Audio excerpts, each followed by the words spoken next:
Now, the second move of that triple threat situation is called a crossover. And the crossover is strictly just a change of direction. And let me show you exactly the way it should be done. In protecting the basketball, you're jabbing with your right foot, and the defense sometimes react that way, and you want to change your direction. This is what most of the people do that's going to get called for traveling. In jabbing with this right foot, they get so quick, they go this way by moving their left foot, which is your pivot foot. That is traveling in any league.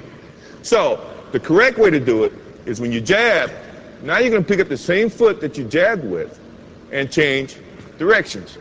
And in putting the ball down, good defensive players, if you put the ball out here, have long enough arms. Scottie Pippen, for one, can slap it. Your momentum is going this way and the ball is going that way. Good way to correct that is when you jab, now you change. If you put the ball here, you got protection from your right leg. Your hand should be here protecting the basketball anyway. So now the only way the defense can get to that ball is to go through your arms, go through your legs. 9 times out of 10, it's going to be a foul. I say 9 times out of 10 because I could get away with it. But I don't play anymore, so you don't have to worry about that. So, jab step, change the direction this way, putting the ball inside your legs. Now, the good thing about an offensive player is you got to be able to go both ways. If you go one way, now you're limiting your options. The defense is going to read that, and then they become more, I guess, have the advantage to try to limit your options. As an offensive player, you never want to limit your options. So when you're working on that move to do it this way, also do it that way. So now you can have two options. If my man is taking a defensive stance, the thing that I'm looking at right now is he's playing parallel. So now he's playing me to go either way, which is good. Which and also, to me, means all I have to do is give him a nice little fake this way.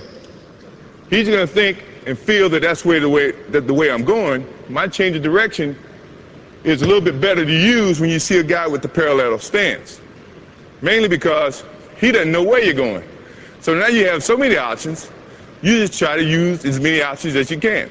Now, if he had his right foot forward, that to me is saying, now he wants you to go this way. The last thing I want to do is go where the defense wants me to go. I want to go opposite. So this is when now he takes his step that way. The change of direction means he's got to pick up this foot and open, then slide to keep up to you as an offensive player. That takes more time than you taking that crossover and driving to the hole. So you have the advantage in that sense. Now, if he has his other foot up, this is what I was telling you about being able to go both ways. Now you can do the same thing and attack it this way.